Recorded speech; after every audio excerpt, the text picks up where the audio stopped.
یہ 10 محرم الحرام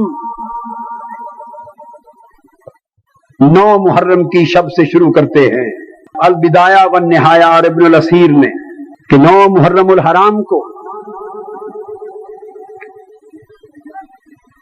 امام حسین عصر کا وقت ہے، تھکے ماندے جسم کے ساتھ اپنے خیمے کے سامنے میدان کربلا کی ریت پر بیٹھے ہیں، اپنی تلوار سے سر کی ٹیک لگا کے بیٹھے بیٹھے اونگ آ گئی۔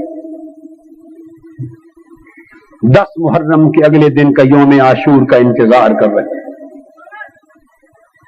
اونگ آ گئی۔ جب اونگ آ گئی تو ادھر ابن سعد نے اپنے لشکر کو فیصلہ فائنل ہو جانے کے بعد حکم دے دیا کہ حسین اور اس کے لشکر پہ حملہ کر دو۔ انہوں نے حملے کی تیاری کر دی اور حملہ کرنے کے لیے امام عالی مقام کے اور اہل بیت اطہار کے خیموں کے قریب یزیدی لشکر پہنچ گیا۔ یزیدی فوج کا شور و غوغا سن کر سیدنا امام عالی مقام کی ہمشیرہ حضرت سیدہ زینب رضی اللہ تعالی عنہا باہر تشریف لائیں اور امام حسین کے پاس آ کے آپ کو بیدار کیا۔ آپ نے سر انور اوپر اٹھایا، پوچھا زینب کیا بات ہے؟ آج کے امام عالی مقام یزید کا لشکر حملے کی تیاری کر چکا ہے۔ فرمانے لگے زینب ہم بھی تیاری کر چکے۔ بھائی جان تیاری سے کیا مراد؟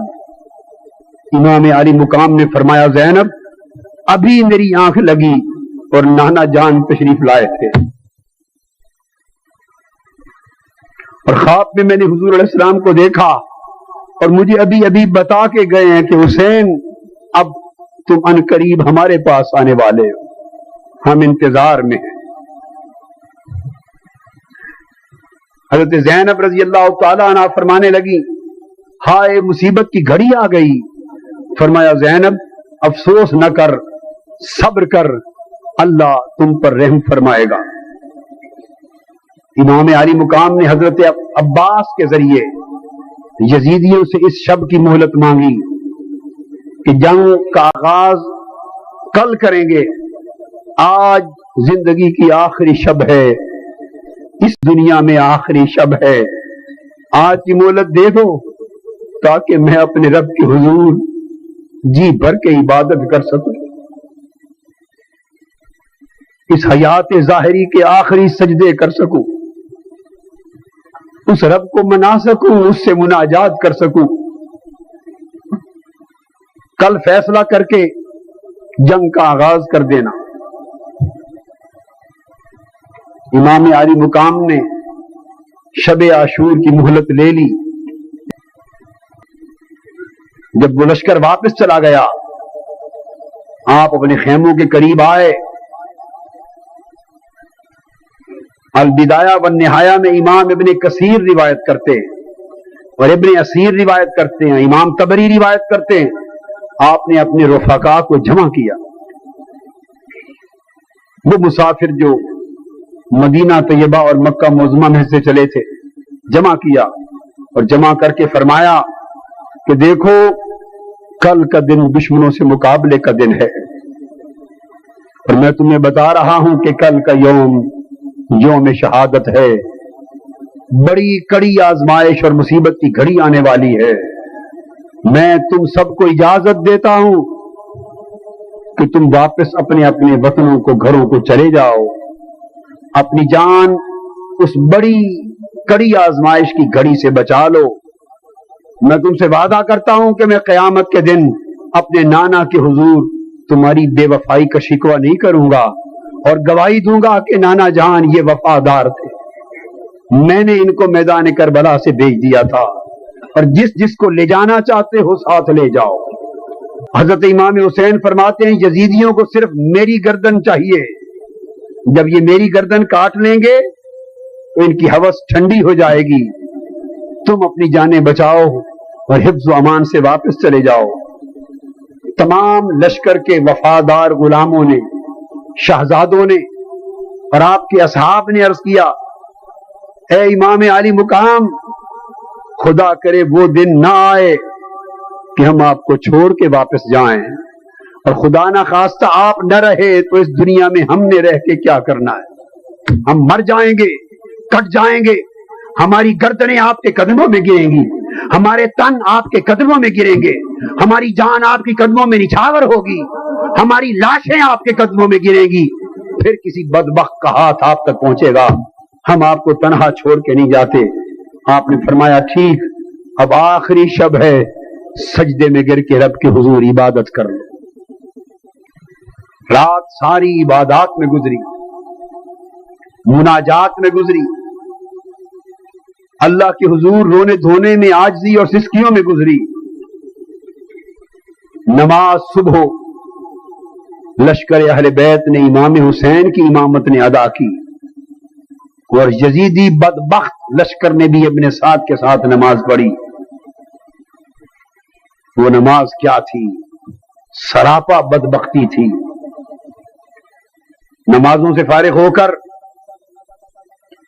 لشکر صف آرا ہو گئے۔ یزیدی لشکر کو ابن سعد نے ترتیب دے دی، حملے کی تیاری کر دی، اور پہلے فیصلہ کیا کہ سب سے پہلے تنہا تنہا دست بدست جنگ ہوگی۔ اس عالم میں ایک شخص یزیدی لشکر کا ایک شاہ سوار، ایک سپہ سالار مرجھایا مرجھایا کھڑا ہے۔ وہ ابن سعد سے پوچھتا ہے ابن سعد، کیا تو نے واقعی حسین کی شہادت کا ارادہ کر لیا؟ وہ کہتا ہے ہاں، اس کے سوا ہمارے پاس کوئی چارہ نہیں۔ یہ سن کر اس گھوڑے پر سوار شخص کو، ایک سپاہی کو لرزہ طاری ہو گیا، اس کے چہرے کا رنگ زرد ہو گیا، رونگٹے کھڑے ہو گئے، جسم سے جان نکل گئی۔ اس کی کیفیت دیکھ کر ایک شخص کہتا ہے اس کا نام لے کر کہ تم تو کوفہ والوں میں سب سے زیادہ بہادر ہو، تمہاری بہادری کی تو مثالیں دی جاتی ہیں، میں نے آج تک تجھے اس طرح پش مردہ نہیں دیکھا، کیا وجہ ہے؟ تمہاری حالت اتنی غیر کیوں ہو گئی ہے؟ وہ شخص سر اٹھا کے جواب دیتا ہے پوچھنے والے، آج حالت اس لیے غیر ہے کہ میرے ایک طرف امام حسین کی طرف اشارہ کر کے کہا میرے ایک طرف جنت ہے، ایک طرف دوزخ ہے، مجھے آج اسی لمحہ دو میں سے ایک کا انتخاب کرنا ہے۔ اور پھر وہ جواب دیتا ہے میں نے فیصلہ کر لیا، میں نے دوزخ کو ٹھکرا لیا، میں نے جنت کو اپنا لیا۔ یہ کہہ کے اپنے گھوڑے کو ایڑی لگاتا ہے اور امام علی مقام کے قدموں میں جا کے پہنچتا ہے اور عرض کرتا ہے امام علی مقام، میں ہی وہ مجرم ہوں جو آپ کو اس میدان تک لایا ہوں، میں ہی وہ مجرم ہوں جو آپ کو گھیر کر اس مقام تک لایا ہوں، کیا میری اس لمحے توبہ قبول ہو سکتی؟ امام علی مقام نے فرمایا ہاں، اگر توبہ کرنے آئے ہو تو توبہ قبول ہو سکتی۔ جنگ شروع ہو گئی، تنہا انفرادی جنگ دست بدست شروع ہوئی، یکے بعد دیگرے لشکر حسین کے سپاہی جاتے رہے، قافلہ حسین کے مجاہد جاتے رہے، یزیدیوں کو واصل جہنم کرتے رہے، ان کی صفوں کو تباہ و برباد کرتے رہے، ان کی پشتوں سے پشتیں لگاتے رہے، اور بالآخر خود جام شہادت نوش فرماتے رہے۔ جب یکے بعد دیگرے لشکر حسین کے سارے سپاہی شہید ہو گئے اور ان کی مقدس خون میں لت پت مقدس لاشوں کے ڈھیر لگ گئے، اب خانوادہ رسول کی باری آ گئی، اب چمن مصطفیٰ کی باری آ گئی۔ امام حسین نے مڑ کے اپنے نانا کے چمن کو دیکھا کہ اب کون جائے گا؟ خاندان اہل بیت کا چاند، ماہ تمام کھڑا ہوا جسے علی اکبر کہتے ہیں۔ روایات بیان کرتے ہیں کہ علی اکبر شکل میں حضرت محمد مصطفیٰ کی سچی تصویر تھے۔ لوگ حضور کے دیدار کے لیے حسن اور حسین کو دیکھنے آتے تھے اور حسین حضور کے دیدار کے لیے بیٹے علی اکبر کو دیکھتے تھے۔ 18 سالہ جوان میدان میں اترا، عرض کی ابا جان اب خانوادہ رسول کی ابتدا میں کرتا ہوں، مجھے اجازت دیجئے۔ امام حسین نے چوم کر سینے سے لگایا اور حضرت علی اکبر کو حسرت بھری نگاہوں سے دعائیں دے کر روانہ کر دیا۔ حضرت علی اکبر وہ شیر کی طرح للکارتا ہوا، سراپا پیکر شجاعت، سراپا پیکر رانائی، سراپا پیکر زیبائی، سراپا پیکر حسن، سراپا پیکر جمال، وہ تصویر کامل مصطفیٰ، وہ تعبیر حسن مصطفیٰ۔ علی اکبر اہل بیت کا ماہ تمام چمکتی تلوار لے کر یزیدی لشکر کی طرف دوڑا۔ امام حسین آگے بڑھ کے اپنے جوان بیٹے کی شجاعت کے منظر دیکھنے چاہتے تھے، مگر یزید لشکر کے حملے کے باعث میدان کربلا سے اٹھنے والی گرد نے پورے سامان کو اٹ دیا۔ اٹے ہوئے سما میں امام حسین علی اکبر کی تلوار زنی کا منظر دیکھ نہ سکے کہ میرا لاڈلا علی اکبر اور میرا شیر کس طرح یزیدی لشکر پہ وار کرتا ہے اور کس جرأت و شجاعت کے ساتھ تلوار زنی کرتا ہے۔ یہ منظر تو دیکھ نہ سکے، مگر گرد کے اندر چونکہ جنگ ہو رہی تھی، اتنا پتہ چلتا تھا کہ علی اکبر ادھر ہے۔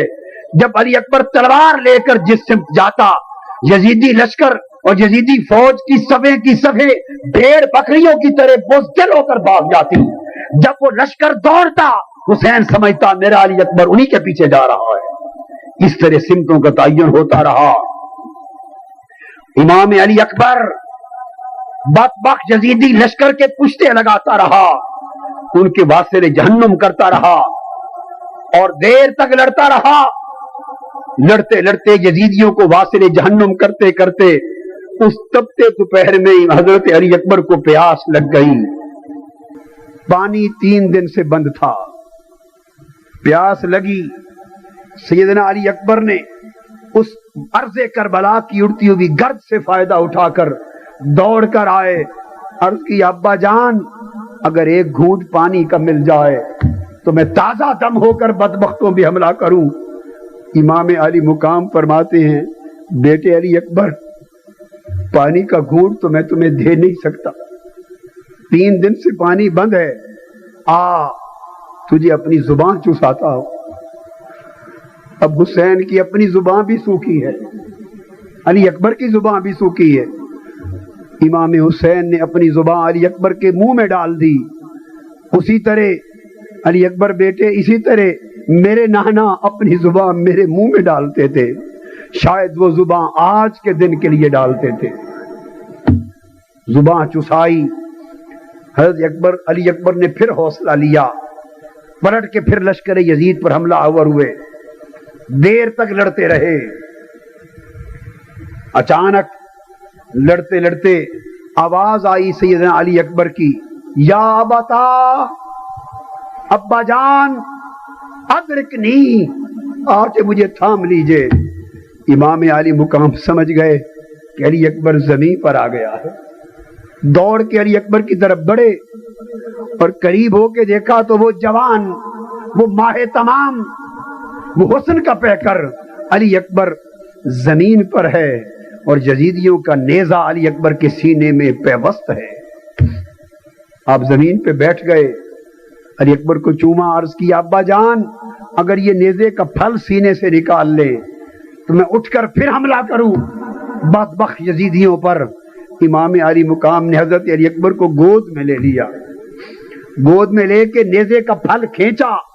نیزے کا پھل کھینچنے کی دیر تھی کہ علی اکبر کے سینے سے خون کا فوارہ روا ہوا، ادھر خون کا فوارہ چلا، ادھر روح کفس انصری سے پرواز کر گئی، اور امام علی مقام حضرت علی اکبر کی لاش مبارک کو تھام کر پلٹ کر خیموں کی طرف آ گئے۔ ابن عساکر بیان کرتے ہیں جب امام حسین میدان کربلا میں آئے تھے 10 محرم کے دن آپ کی عمر مبارک 56 برس 5 ماہ 5 دن تھی، مگر سر انور اور ریش مبارک کا کوئی ایک بال بھی سفید نہ تھا۔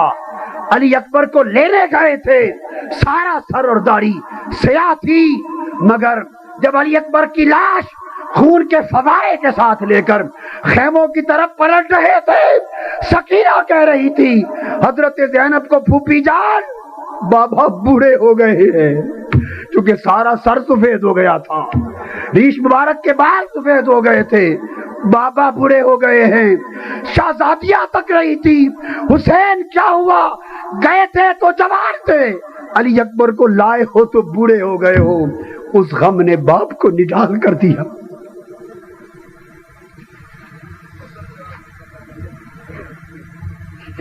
علی اکبر کو ان شہیدوں کے ڈھیر کے پاس لٹا دیا۔ اب تکنے لگے کہ کس کی باری ہے۔ اتنے میں امام حسن کے شہزادے حضرت قاسم کھڑے ہو گئے۔ یہ وہ حضرت قاسم ہے جس کی نسبت حضرت سکینہ کے ساتھ طے ہے۔ کھڑے ہو گئے، عرض کیا چچا جان اب اجازت دیجئے کہ میں اپنا سر نچھاور کر دوں۔ عرض کیا بیٹا قاسم تو میرے بھائی حسن کی اکلوتی نشانی ہے، تجھے دیکھتا ہوں حسن یاد آتا ہے، تجھے اجازت نہیں دیتا میرے بھائی کی نشانی نہ مٹ جائے۔ عرض کیا اب چچا جان نہیں ہو سکتا، جب تک میری لاش آپ کے قدموں پہ نہیں گرے گی اس وقت تک آپ کو آگے نہیں جانے دوں گا۔ اگر میں آپ کے سامنے شہید نہ ہوا اپنے ابا حسن کو کیا منہ دکھاؤں گا۔ حضرت قاسم بن حسن تلوار لے کے، بوسوں اور دعاؤں کا تحفہ لے کے میدان شہادت کی طرف بڑھتے ہیں۔ حمید بن مسلم ابن سعد کی فوج کا ایک سپاہی ہے۔ البدایہ والنہایہ کی روایت کے مطابق، امام ابن کثیر کی روایت کے مطابق وہ بیان کرتا ہے حضرت قاسم جب میدان میں آئے وہ کہتا ہے ہم نے اچانک دیکھا کہ اہل بیت کے خیموں سے خوبصورت جوان نکلا، اس کا چہرہ چاند کا ٹکڑا معلوم ہوتا تھا، اس نے قمیض اور ازار اور جوتے پہن رکھے تھے، اس کے ہاتھ میں تلوار تھی اور غالباً اس کے بائیں جوتے کا تسمہ ٹوٹا ہوا تھا۔ اہل بیت کا حال دیکھی، یہ لڑکا شیر کی مانند بھرا ہوا آیا اور دشمن پہ ٹوٹ پڑا۔ جنگ شروع ہو گئی، لشکر یزید کو واصل جہنم کرنے لگا۔ قاسم بن امام حسن بس جلد ہی کسی بدبخت نے تلوار حضرت قاسم کے سر پہ چلائی، سر پہ زور سے تلوار لگی کہ آواز آئی یا اماں چچا جان، اور حضرت قاسم زمین پہ آ گرے۔ امام حسین دکھوں سے چور، غموں سے چور، ابھی علی اکبر کا غم بھولا نہیں، وہ لاش آنکھوں کے سامنے ہے کہ حضرت قاسم نے آواز دے دی۔ حضرت قاسم کے پاس آتے اور پاس کھڑے ہوتے، اس کی لاش کو دیکھ کے فرماتے ہیں بیٹے قاسم کیسی گھڑی ہے کہ میں آج تیری مدد نہیں کر سکتا۔ امام حسین نیچے لیٹ گئے، حضرت قاسم کو سینے سے لگا لیا اور سینے سے لگا کر حضرت قاسم کو اٹھا لیا اور ان کی مبارک لاش کو لے کے چلے۔ امام ابن کثیر البدایہ والنہایہ میں روایت کرتے ہیں کہ راوی دیکھنے والے نے کہا کہ جب امام حسین ایک جوان کی لاش اٹھا کے خیموں کی طرف جا رہے تھے، راوی بیان کرتا ہے تو وہ اتنا جوان تھا، کڑیل جوان، کہ اس کے پاؤں اور ٹانگیں زمین پہ لٹک رہی تھی اور گھسٹتے ہوئے جا رہے تھے۔ میں نے کسی سے پوچھا یہ کون جوان ہے جس کو حسین اٹھا کے جا رہے ہیں اور جس کے پاؤں زمین پہ گھسٹتے جا رہے ہیں؟ اس نے بتایا یہ امام حسن کا شہزادہ قاسم بن حسن ہے۔ ان کی مبارک لاش کو بھی حضرت علی اکبر کے پاس جا کے لٹا دیا۔ دونوں بھائی چچا زاد بھائی اکٹھے لیٹ گئے۔ اس کے بعد امام علی مقام ایک لمحے کے لیے خیمے کے دروازے کے باہر بیٹھے، ایک سوچ میں غرق ہیں، مبتلا ہیں۔ اندر سے خانوادہ رسول کی طرف سے حضرت امام حسین کے پاس انہوں نے آپ کے چھوٹے شہزادے حضرت علی اصغر کو بھیج دیا۔ آپ خیمے کے دروازے پر بیٹھے حضرت علی اصغر کو اپنی گود میں لیتے ہیں، ان کو چومنے لگے، پیار کرنے لگے، اور آپ کی گود میں علی اصغر ہے کہ اہل و عیال کو پھر اگلے آنے والے لمحے کے لیے وصیتیں فرمانے لگے۔ بس وہ وصیت فرما رہے تھے اور علی اصغر کو چومتے جا رہے تھے کہ ایک بدبخت بنی اسد کے قبیلے کے ایک بدبخت شخص نے، اس لشکر کے ایک بدبخت شخص نے تیر مارا اور حضرت علی اصغر کے گلے میں لگا، اور علی اصغر کی روح قفس انصری سے پرواز کر گئی۔ امام نے ننھے امام علی اصغر کو کہ خون کو ان کے جسم اثر پر مل دیا اور خون کا چلو لے کر آسمان کی طرف پھینک دیا۔ باری تعالیٰ اگر آج تو اس طرح علی اصغر کو لے کے خوش ہوتا ہے تو ہم تیری خوشی اور تیری رضا کے طلبگار ہیں۔ امام ابن کثیر کی روایت اور بعض روایات میں جس کو طبری نے لیا یہ بھی آیا ہے کہ حضرت علی اصغر کی ولادت ہی وہیں میدان کربلا میں ہوئی، اندر ولادت ہوئی، اور اندر سے بیبیوں نے بھیجا کہ جا کے امام علی مقام کی خدمت میں حضرت علی اصغر کو پیش کر دیں کہ وہ کان میں آذان کہیں۔ امام علی مقام نے اٹھا کر حضرت علی اصغر کے کان میں آذان کہی، اللہ اکبر کی آواز علی اصغر کے کانوں میں بلند ہوئی، بدبخت یزیدی لشکر کے سپاہی کا تیر آیا، علی اصغر کے گلے سے پار ہو گیا، روح قفس انصری سے پرواز ہو گئی، آپ نے اسی خون کے ساتھ علی اکبر کے جسم کو دھو دیا۔ بعض روایتوں میں بھی یہ بھی ہے کہ وہ 6 ماہ کے تھے اور پیاسے تھے اور امام علی مقام کو بھیجے گئے۔ آپ نے یزیدیوں سے کہا کہ ہمارا پانی بند ہے، اس معصوم بچے کے لیے تو پانی دے دو۔ اتنی بات ہوئی، تیر آیا، حضرت علی اصغر کے مبارک گلے سے پار ہو گیا، شہید ہو گئے۔ مگر میں یہ سمجھتا ہوں کہ پانی مانگنے کی روایت امام حسین کی غیرت و حمیت کے منافی ہے۔